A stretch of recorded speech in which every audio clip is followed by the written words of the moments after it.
Comment ça va avec Jésus? Oui, non, amen. Merci Frédéric, mais tu peux mettre? Ce serait bien. Voilà, ça c'est... Bon, vous me voyez en double, là, c'est pas la peine. Laisse Jésus devenir Jésus. Ouais. Comment va ta relation avec Jésus? Comment ça va avec Jésus? Allô? Alors, je suis sûr, je vous donner une question facile. Vous êtes tous là à l'église. Je dis, attendez, on est à l'église à un culte. Ça va. En communion, ça va. Tous ensemble, il y a les chants, il y a le pasteur, il y a les frères et sœurs. Ça va. Mais au fond, au plus profond, de cœur à cœur, d'intimité, parce que c'est ça dont on parle. Comment ça va avec Jésus? Ça va très bien? Ok. En dents de scie? Peut aller mieux? Ça dépend des jours. Merci de votre transparence. Peut-être quelqu'un veut déclarer quelque chose? Ça va? Ça, c'est vrai. Pardon. Comment va la relation? Conseil pour les couples, entre autres. Une relation, c'est très intéressant. Peut-être que vous découvrez Jésus, peut-être que ça fait longtemps que vous êtes avec Jésus, mais en tout cas, c'est de cette relation dont je veux parler. Dans une relation à deux, Jésus et toi, qui conduit? Ouais, alors là, elle était facile, elle était un peu trop rapide. Ah, non. Ma femme, dans sa sagesse, je l'entends là de mon oreille, elle dit, c'est ce qu'on désire, qu'il nous conduise. Quand vous laissez le volant à Jésus, est-ce que vous laissez les pédales aussi?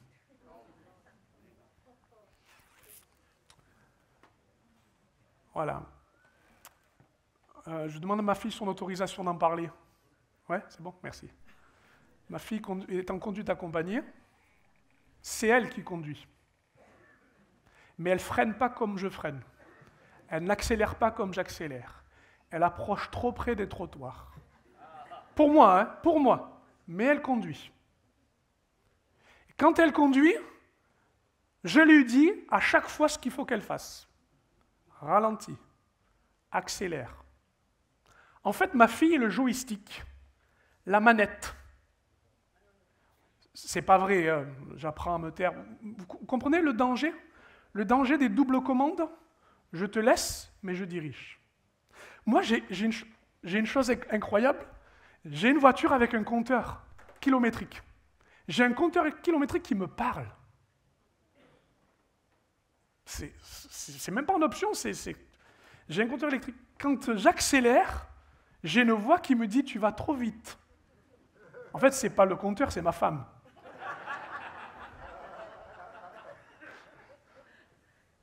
Parce que tous, dans les circonstances, on veut assumer nos choix et notre conduite. Et on dit à l'autre ce qui nous semble le plus important. Fais autrement. Ben, elle a raison d'ailleurs, elle a complètement raison là-dessus, c'est sûr. D'ailleurs, je dis oui chérie. Non, c'est pas tout à fait comme ça que ça se passe. Ce rapport d'influence, qui conduit? Qui ressemble à qui? Il paraît que plus on vit ensemble, plus on se ressemble. Nos goûts s'associent. Nous avons fait l'effort de compromis, de consensus. Et à la fin, on commence à se ressembler l'un et l'autre. Même certains disent que physiquement, ça finit par arriver aussi. L'association est telle qu'il y a une ressemblance. On est d'accord avec ça? À peu près, hein? Je commence une phrase, ma femme, c'est déjà la fin de la phrase. Et inversement. Mais qui ressemble le plus à l'autre? Revenons à Jésus, parce que c'est quand même pas une question de... On ne va pas simplement parler du contexte conjugal, hein, mais qui ressemble le plus? Est-ce que Jésus ressemble de plus en plus à vous? Ou vous tendez à ressembler à Jésus? Oui, bien sûr, c'est ce qu'on veut, hein. Mais réfléchissez bien à la façon dont des fois Jésus est quand même un peu trop comme vous. C'est vrai. On a tendance à interpréter la parole de Dieu, à le représenter, à le mettre en face de nous en oubliant sa divinité.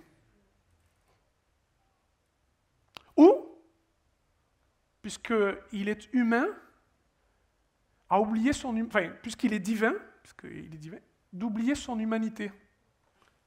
Par exemple, Seigneur, tu me comprends, et tu acquiesces et tu acceptes ce que je fais, mais à un moment donné, il ne peut plus, s'agissant de la sainteté. Et puis à l'inverse, on se met une pression très dure pour être à la hauteur de l'amour de Jésus, au point que ça devient inhumain. Mais Dieu ne nous a pas demandé non, Jésus. Vous voyez donc comment nos rapports peuvent, en face de Jésus, être différents. Qui conduit? Qui influence qui? À qui ressemble celui qui est en face? Et puis le dernier aussi, souvent, et c'est qu'une introduction, je ne vais pas aller plus loin, mais des fois aussi, c'est qu'est-ce qu'on attend en face de l'autre? Quel est le rôle qu'on veut lui donner? Certains se marient, par exemple, pour avoir une infirmière, une mère. On en parlait hier avec les jeunes. J'ose pas regarder les couples en même temps que je parle. Ça va me poser des problèmes. Je bois un coup, puis ça ira mieux. En fait, on donne un rôle à l'autre. Et si dans votre relation, vous donniez le mauvais rôle à Jésus, pas celui qu'il veut avoir, pas la bonne attente, c'est complexe les relations quand même, hein? Ce reflet, ce besoin d'être avec l'autre et de lui dire voilà ce que tu dois être. Est-ce que vous êtes interrogé de savoir ce que vous voulez de Jésus? Et est-ce que vous avez demandé à Jésus ce qu'il voulait de vous? Puisque nous sommes unis à lui, puisque nous avons accepté pour la plupart de nous engager dans les eaux du baptême, à le servir. D'ailleurs, dans l'attachement que vous avez avec lui, qui est le plus investi dans l'amour que vous avez pour lui et lui avec vous?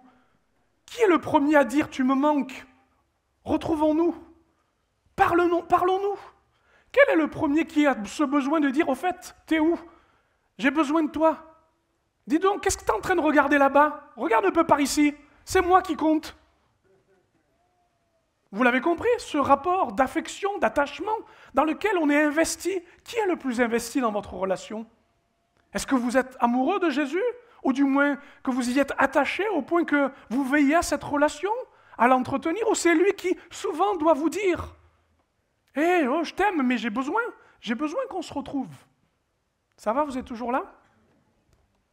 Laissez à Jésus son influence, sa nature et son importance. S'il vous plaît, ce matin, prenons Jésus pour Jésus, ce qu'il doit être et ce qu'il va faire. Tu mets la suite? Laisse Jésus être Jésus. Alors, je pourrais dire bien des choses, mais je vais vous dire à peu près 2 points essentiels qui, me semble-t-il, pourraient essayer, je dis bien essayer de résumer l'ensemble. Tu peux mettre la suite? Laisse Jésus te ramener au cœur du Père.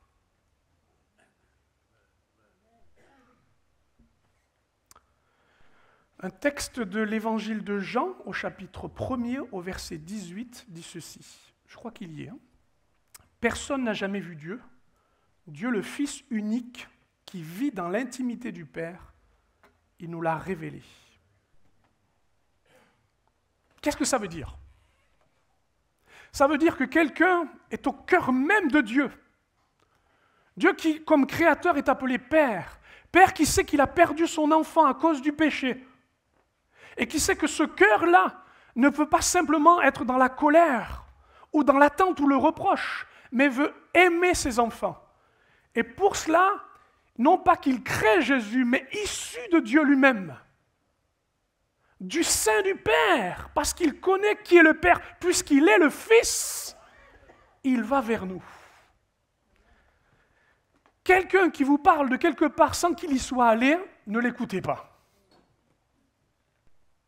Donc si je le résume ainsi, vous ne verrez pas grand-chose ici, mais c'est pour vous l'imager. Jésus, c'est celui qui est au sein du Père. Si vous préférez, imaginons qu'ici cette porte est le cœur ouvert de Dieu. Jésus est la porte des brebis. Jésus, c'est la porte qui donne accès à la connaissance et à la communion avec Dieu. Un texte célèbre qui s'affiche un peu partout et qui est important de citer ce matin, c'est qu'il est le chemin, la vérité et la vie. Nul ne va au Père que par lui.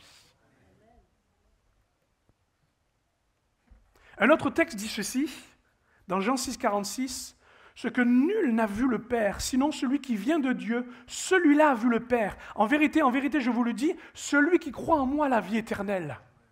En fait, le don de la vie éternelle, c'est le connaître lui, c'est être dans le cœur du Père, le lieu où tout se passe, où tout se vit, où tout est intense, tout est plein. Je ne sais pas si vous comprenez cela, mais l'intérêt et l'attitude d'être en relation avec Jésus, c'est d'être ramené au cœur du Père et de vivre une communion, de vivre une connaissance qui est, j'allais dire, à la hauteur et à la qualité de la vie éternelle. La vie éternelle n'est pas simplement quand vous allez mourir, elle est là aujourd'hui parce qu'elle est rattachée, elle est ramenée au cœur du Père. Amen. Dans Luc 15, une parabole nous interpelle souvent et elle est intéressante, elle nous parle d'un berger qui va aller chercher sa brebis perdue.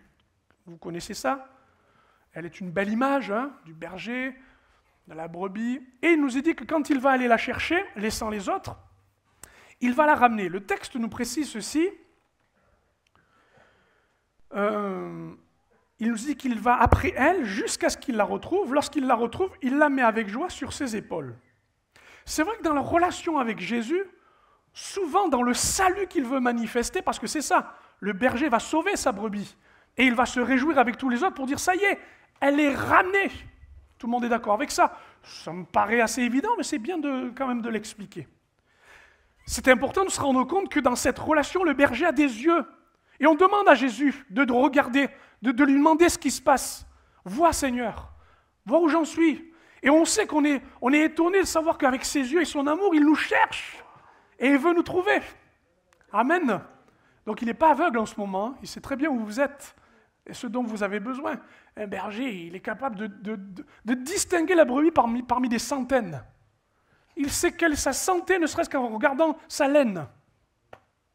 À sa façon de marcher, il sait très bien ce qui va, ce qui ne va pas. Son œil, mais ce n'est pas tout. Sa main est experte aussi, parce qu'il n'attrape pas la brebis n'importe comment. Il ne vous l'attrape pas par les oreilles. Il ne vous la soulève pas, j'allais dire, n'importe comment.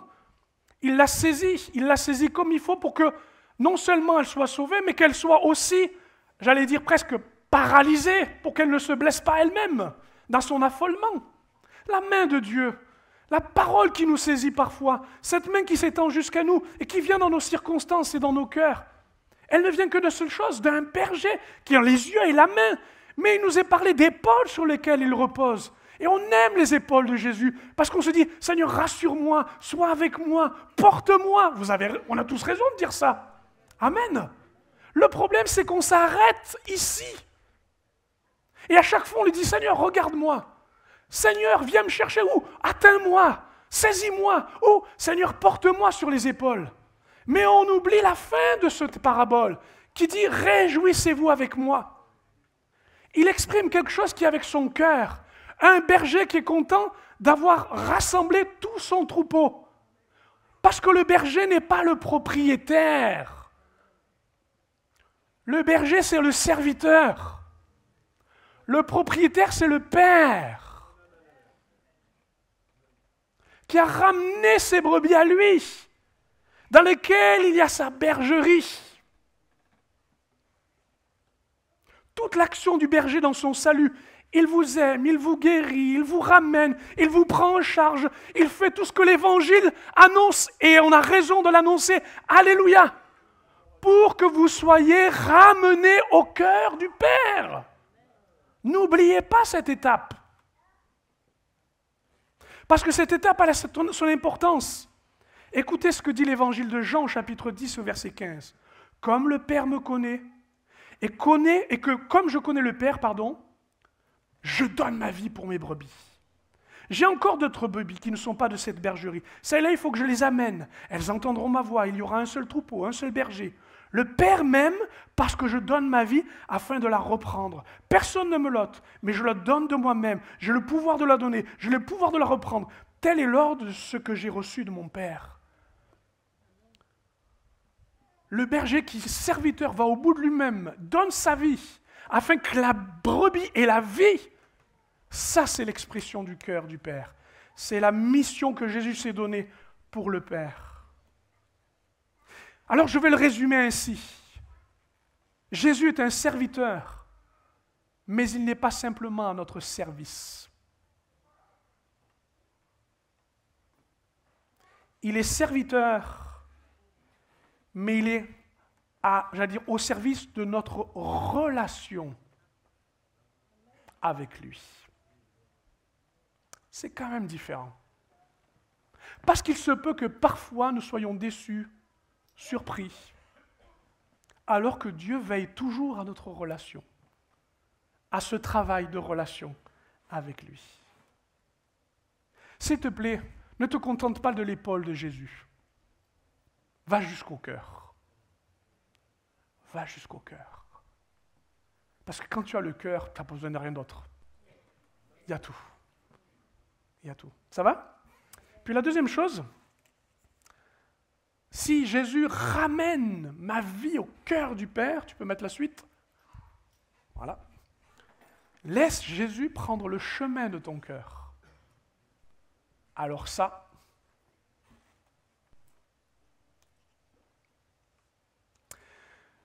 Jésus a fait ce que nul homme et nulle créature ne pouvait faire. Il a accepté la mission, la volonté du Père, de venir sur la terre, de prendre la condition d'un serviteur, d'un esclave presque, d'allant jusqu'à la mort. Vous savez que l'accès jusqu'à la croix, pour nous, tout écrit, on pense que c'est tout à fait évident, c'est simple, mais vous savez que c'était quand même un sacré défi d'arriver à prendre le chemin jusqu'à la croix. Même si le relief de Golgotha n'était pas très élevé, ce qu'il a subi pour nous, le châtiment qu'il reçoit, la peine qu'il porte, la douleur qu'il exprime et surtout l'évidence de son amour d'aller jusque-là, me dit que heureusement qu'il a réussi le chemin jusqu'à Golgotha. Vous êtes d'accord avec moi? Il a fait face à un ennemi qui justement voulait prendre sa place. Il s'est dit, si je le fais mourir à la croix, j'ai toute la place. Sauf que nous savons qu'il a été destitué dans son pouvoir et que plus jamais il ne pourra dire qu'il peut prendre la place de Dieu. L'adversaire est déchu.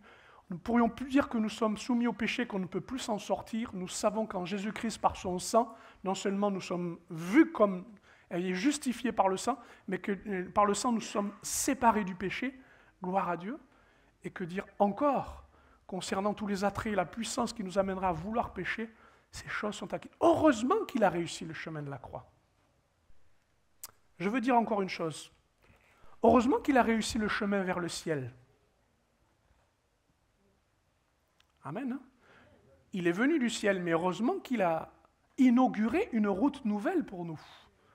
Au moment de la résurrection, nous savons que dans le temple qui donnait accès au lieu très saint, donc au cœur même de la présence du Père, ça a été ouvert et nous savons que spirituellement, un sanctuaire nous est laissé, un trône, un accès dans lequel il a fallu que Jésus puisse arriver. Ainsi, il était comme un souverain sacrificateur, avec sa propre victime, son sang, il a pu annoncer que ça y est, c'était scellé, c'était accompli, et que tous ceux qui accepteraient Jésus et qui, auraient une relation avec lui, pourront prendre ce chemin pour être justement dans le cœur du Père. Tout le monde est d'accord avec ça? Il l'a réussi, il est ressuscité, rien ne l'a retenu, ni la mort, ni l'enfer, ni quoi que ce soit. Il en a même les clés, il en a l'autorité, tout est scellé, tout est écrit, nous y allons, alléluia. Mais va-t-il réussir le chemin jusqu'à ton cœur? S'il réussit d'aller au ciel, gloire à Dieu. S'il réussit d'aller à Golgotha, tant mieux, merci Seigneur pour le salut du monde. Mais ton cœur... Car voilà, l'expédition, le chemin le plus périlleux qui existe, le plus incertain, c'est de descendre dans tes profondeurs et d'aller jusqu'à te rejoindre dans qui tu es, dans ce que tu as, dans ce que tu penses, dans ce que tu crois. Et là, j'ai plus d'amen, hein? Ben oui. Je suis provocateur, pardonnez-moi. Vous vous rappelez de ce que Jésus a fait à un moment donné où, dans les évangiles, il marchait et il s'arrête, la foule s'arrête. Peut-être qu'il va donner une sentence, une parole. Peut-être qu'il va faire un miracle. Et là, il s'arrête et il dit « Zachée, à toi de descendre. Car il faut que je demeure aujourd'hui, où ça? Dans ta maison. Si vous préférez, Zachée, pardon. J'ai besoin d'intimité avec toi. J'ai besoin d'intimité avec toi. Je vais aller chez toi. Je voudrais aller chez toi. Je m'invite. Jésus s'invite. Ben oui. Alors c'est vrai que c'était assez courant, on savait recevoir, mais là c'est la maison de Zachée. Tout le monde sait ou doit savoir que Zachée quand même n'est pas le juif le plus fréquentable du monde. Non seulement il collecte les impôts, mais pour avoir les impôts, il s'appuie sur la puissance de l'envahisseur, Rome, les Romains. Donc on ne peut pas dire qu'il soit fréquentable. Et la maison, bien sûr, on va dire la maison c'est son lieu d'habitation, mais c'est là où il y a sa famille. Et la maison c'est là où il y a non seulement l'homme public, mais l'homme privé. Quand Jésus veut aller jusqu'à votre cœur, quand il prend le chemin, par où faut-il qu'il passe? Je pousse mon... Quand Jésus arrive devant chez Zachée, rien n'est écrit là-dessus, ne cherchez pas. Mais on sait quel était le dialogue qu'il y a eu à l'issue du repas. Mais la première chose qu'il a dû arriver, il a dû voir la maison de Zachée. On est d'accord? Et je pense que quelqu'un qui gagne assez d'argent a tendance à montrer qu'il gagne de l'argent. C'est pas écrit. Mais en tout cas, on sait qu'il va lui rendre l'argent après. Si j'ai fait du mal ou du tort plutôt à quelqu'un, je rendrai ce que je dois rendre et même au-delà. Donc souvent, quand on dit à Jésus, viens, on commence à lui présenter ce que l'on a. On lui montre ce que l'on fait. Ça, c'est la première chose. Mais vous croyez que Jésus va s'arrêter là? À ce que l'on a, à ce que l'on fait? Voilà ma maison. Tu as vu le gazon? Tu as vu la télé? Tu as vu la voiture? Ok. Tu as vu ma place dans la société? Si tu veux. Et même des fois, nous disons à Jésus, j'ai pas tout ça, alors c'est pas la peine de venir, Jésus. Je n'ai pas, et je ne fais pas. Il y a combien de gens qui se sentent inutiles juste parce qu'ils disent à Jésus, en fait, je ne fais rien pour toi et je n'ai rien à toi. Mais toutes ces choses sont fausses, archi fausses. Parce que s'il vous plaît, laissez-le continuer à avancer dans la maison. Vous me suivez toujours? Parce que quand on arrive dans la maison, qu'est-ce qu'on voit dans la maison? L'architecture, la disposition des pièces, l'intelligence de celui qui habite ici. Donc la deuxième chose dans laquelle il veut, quand il chemine vers nous, c'est nos raisonnements, notre intelligence. Et là, mes amis, il y en a des pièces. Il y en a de l'architecture. Parce que réfléchir, ça on sait faire. Et souvent, on se perd dans nos réflexions, alors que Jésus est venu avec la foi. Et un but, je veux ton cœur. Ou du moins, je chemine vers ton cœur. Et je vais perdre en explication, en circonstances, en illustration, pour vous dire combien c'est important d'être intelligent. Mais vous ne raisonnerez jamais Dieu dans votre tête, et vous n'amènerez jamais Dieu à se limiter à vos raisonnements. Il veut aller plus loin. Si vous avez une relation intellectuelle, soyez bénis. Mais vous allez avoir des difficultés à un moment donné. La Bible va vous poser des problèmes. Le Saint-Esprit qui va venir avec ses convictions va vous poser de vrais problèmes. Parce qu'il faut aller plus loin. Alors on va où maintenant? Ça va? Ça va. Quand on a vu l'architecture, quand on a vu le décor, je te montre ça, après l'architecture, et après il y a ce que l'on croit, les croyances. Et ça, c'est le souterrain, donc c'est les fondations. Jésus va arriver contre le mur et fait « Ah, ça c'est un mur maître ». Tout ça n'est pas écrit, c'est mon imagination, vous l'avez compris, ne le cherchez pas dans la Bible. Mais c'est intéressant quand même. Il va jusqu'à nos croyances les plus profondes. Pourquoi je me comporte comme ça? Parce que je le crois.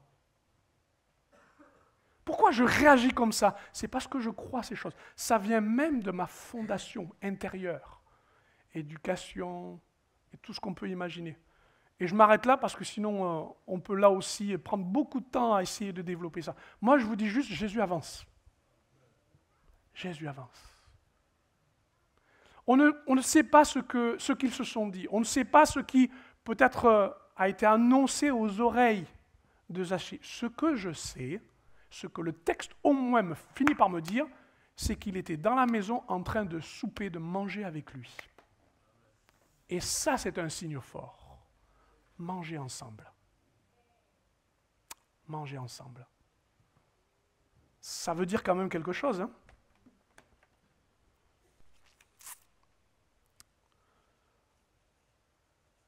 Si quelqu'un m'aime, il gardera ma parole, et mon Père l'aimera. Nous viendrons à lui, et nous ferons notre demeure chez lui. Jean 14, verset 23. Apocalypse 3, 20. Voici, je me tiens à la porte et je frappe. Si quelqu'un entend ma voix et ouvre la porte, j'entrerai chez lui, je souperai avec lui, et lui avec moi. Eh oui, le dernier rideau d'intimité, le plus profond, c'est mon identité, ce que je suis profondément. Et quand nous sommes invités à croire en Jésus et que nous disons « Je veux t'accepter Seigneur, j'accepte ton œuvre, j'accepte ton pardon », alors nous faisons cette prière d'invitation « Viens en moi ».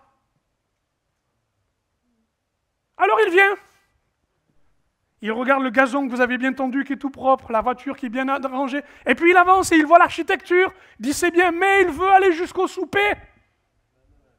Au lieu, là où vous ne savez même pas qui vous êtes, mais lui sait qui vous êtes. Ou alors ce que vous cachez des autres, parce que vous savez ce que vous êtes. Vous comprenez ça? Cette intimité dans laquelle personne n'a le droit de regarder si ce n'est Jésus. Parce qu'il y a des choses que vous ne voyez pas, que les autres ne voient pas, mais que lui voit. Je renvoie à la leçon d'Inste pour ceux qui la connaissent bien.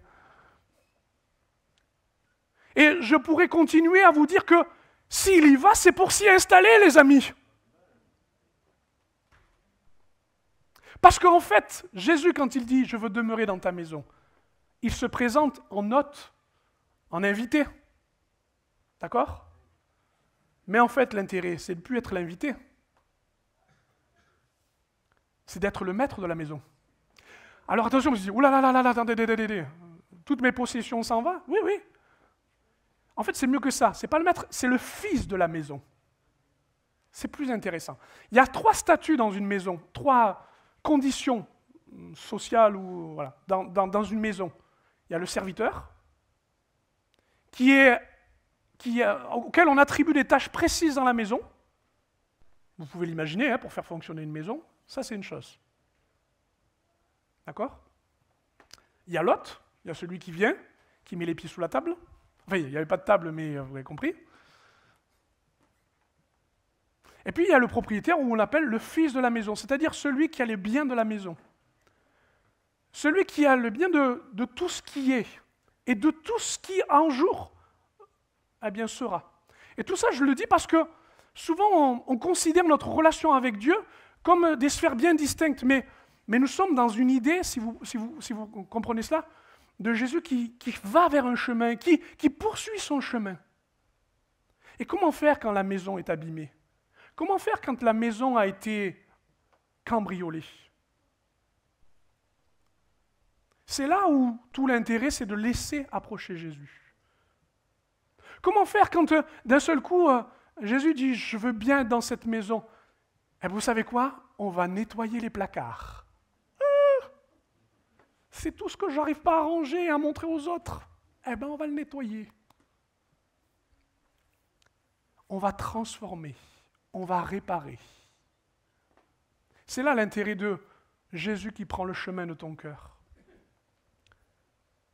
Et peut-être que ce matin, ce sont des choses qui étaient tellement évidentes que tu as fini par les oublier dans ta pratique. Et qui fait que peut-être même dans la prière, tu peux te poser la question de savoir, mais au fait, je prie avec mon intelligence seulement ou avec mon cœur? Je prie avec religiosité ou avec vérité? Est-ce que ma piété ne renie pas la force qui doit être celle du cœur? Du cœur à cœur. J'ai une dernière chose à vous partager. Je me suis arrêté sur un texte qui m'a surpris et qui peut-être vous surprendra aussi. Dans le 2e livre des Rois, au chapitre... Tu peux mettre la suite? Super. Dans le 2e livre des Rois, au chapitre 18, au verset 3. il nous est parlé d'un roi, un roi qui a suivi, malgré tous les rois qui se sont succédés, qui a suivi les voies de Dieu. Il s'appelle Ézéchias. Ézéchias, en fait, va renverser les statues, les idoles qui, à Jérusalem, se développaient beaucoup à l'époque. Le cœur du peuple se détournait. Et il va faire une chose intéressante. Il nous dit qu'il va faire disparaître les hauts lieux, c'est-à-dire on montait sur des montagnes, on s'adressait à des arbres, enfin des choses comme ça. Il va briser les statues, il va abattre les idoles. Et il nous est dit, au 2 Rois 18, verset 4, il va mettre en pièces le serpent d'airain que Moïse avait fait, car les enfants d'Israël avaient jusqu'alors brûlé des parfums devant lui. On l'appelait Nehushtan ou Nehushtan, je ne sais pas comment il faut le prononcer. Mais enfin, on lui avait donné un nom et c'était devenu une idole. Ézéchias détruit le serpent d'airain. Mais le serpent d'airain, dans Nombre 21, vous vous rappelez? C'est l'œuvre de Moïse qui avait fabriqué ce serpent pour signaler que celui qui regardait eh bien, ne mourrait pas des morsures des serpents brûlants. D'accord? Il y avait comme une bénédiction, et voilà qu'Ézéchias prend ça et le détruit. En fait, ce matin, c'est un peu mon intérêt, je ne suis pas à la hauteur d'Ézéchias, mais vous dire peut-être qu'il faut comprendre et accepter qu'il y a quelque chose à détruire pour mieux bâtir. Parce qu'il y a une déviation. En fait, peut-être qu'à ce moment, vous êtes en relation avec Jésus pour sa bénédiction. Vous avez pour objet d'adoration votre bénédiction. Alors que c'est Jésus votre bénédiction. Que vous adorez la bénédiction au lieu d'adorer le Dieu de la bénédiction. Que vous attachez au bien et à tout ce qui pourrait vous être accordé, dans lequel vous rappelez à Jésus qu'en son nom, eh bien, nous accorder ce qu'on lui demande. Et vous avez sûrement raison. Mais le Dieu de la bénédiction, c'est aussi d'accepter de pouvoir briser et renverser ce qui, dans notre relation, nous empêche d'être au cœur. J'aurais pu changer le mot bénédiction en disant puissance. Nous sommes souvent attachés à voir Dieu dans sa puissance, ses manifestations, le Dieu de puissance. Et nous finissons par vénérer, attendre et chercher partout où est la puissance de Dieu, en vous rendant compte que tout est en Jésus, et que c'est de Jésus que vient la puissance, et que se manifeste la puissance. D'ailleurs, à quoi ça sert d'avoir la bénédiction? À quoi ça sert d'avoir la puissance? À quoi ça sert d'avoir la paix? À quoi ça sert d'avoir les moyens financiers? À quoi ça sert d'être aimé si on n'a pas Jésus?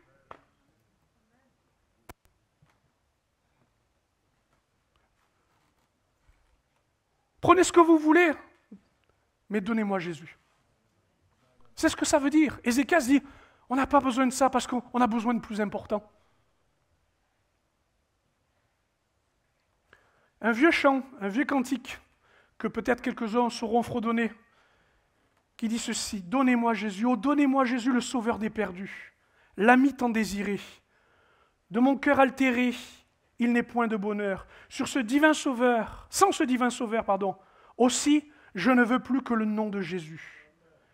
Qu'est-ce que tout l'or et l'argent? Quel est le plus beau présent? Que sont tous les hommes si ce sont des biens trompeurs? Dans l'immense univers, rien ne m'est aussi cher, rien n'apaise mon cœur que Jésus mon Sauveur. Le plus beau des lys des champs n'est pas si ravissant. Du miel de sa douceur, il passe la saveur. Tel est mon bien-aimé qui pour moi s'est donné. Je ne puis un seul jour vivre sans son amour. Amen.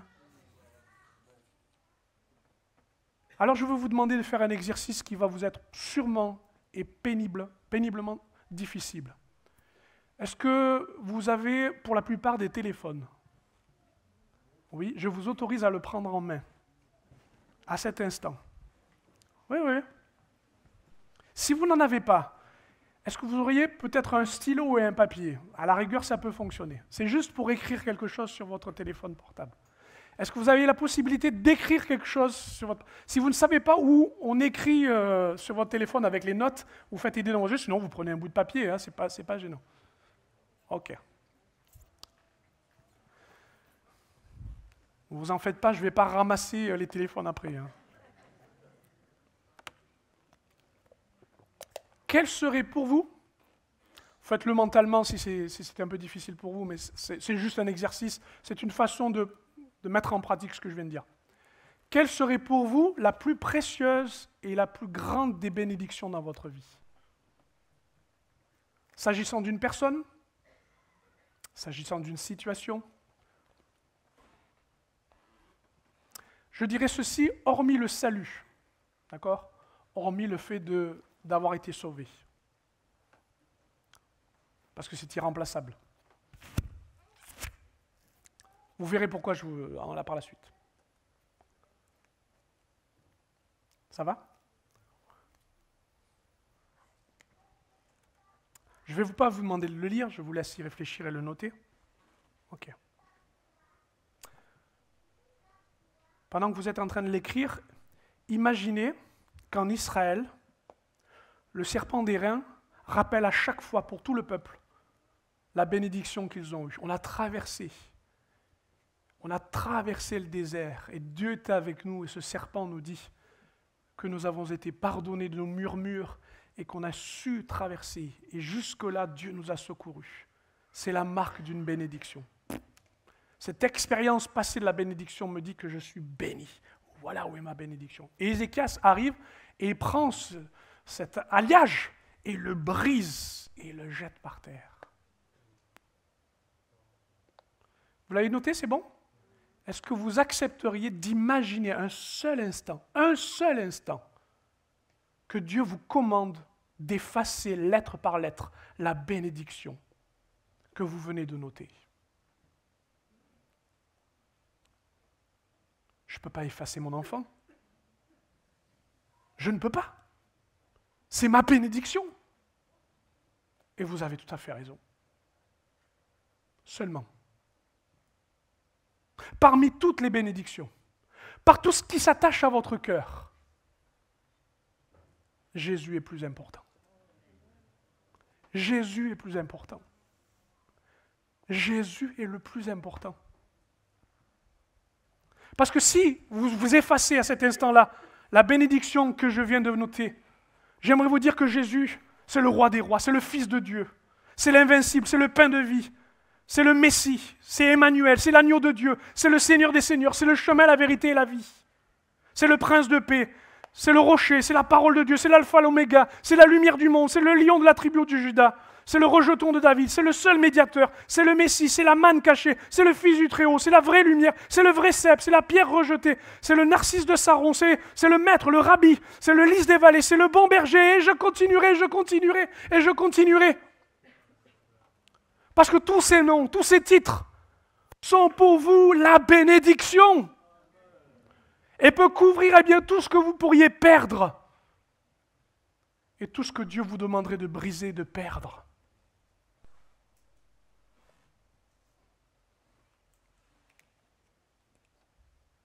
Laissez-moi conclure en vous lisant ce que dit le psaume 73, psaume d'Asaph, qui ne comprend pas pourquoi la bénédiction revient aux méchants et lui, qui reste innocent et qui cherche Dieu, il ne la vit pas. Lorsque mon cœur s'est grissé, que je me sentais percé dans les entrailles, j'étais sans intelligence. Cependant, voilà où est ma relation. Je suis toujours avec toi. Tu m'as saisi la main droite. Tu me conduiras par ton conseil, puis tu me recevras dans la gloire. Écoutez bien, quel autre ai-je au ciel que toi? Et sur la terre, je ne prends plaisir qu'en toi. Ma chair et mon cœur peuvent se consumer. Dieu sera toujours le rocher de mon cœur et mon partage.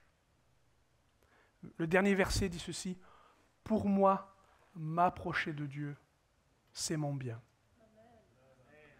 Une autre traduction dit « c'est mon bonheur ». Une autre façon de le dire, c'est ma bénédiction. Je place mon refuge dans le Seigneur, afin que je puisse raconter toutes tes œuvres.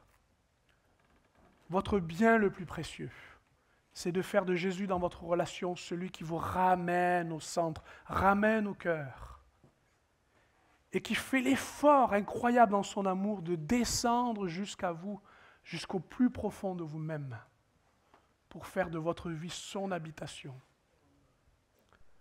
de faire de la sienne sa bénédiction. Ce que je viens de vous faire là n'est pas une menace sur vos vies, mais de vous dire oui, la relation avec Jésus peut aller jusqu'à tout perdre, mais d'avoir tout gagné en lui. Amen. On peut prier ensemble. Vous m'autorisez à vous demander, puisque je suis resté debout, de vous lever avec moi un instant? Cela vous aidera aussi physiquement à rester concentré. Merci.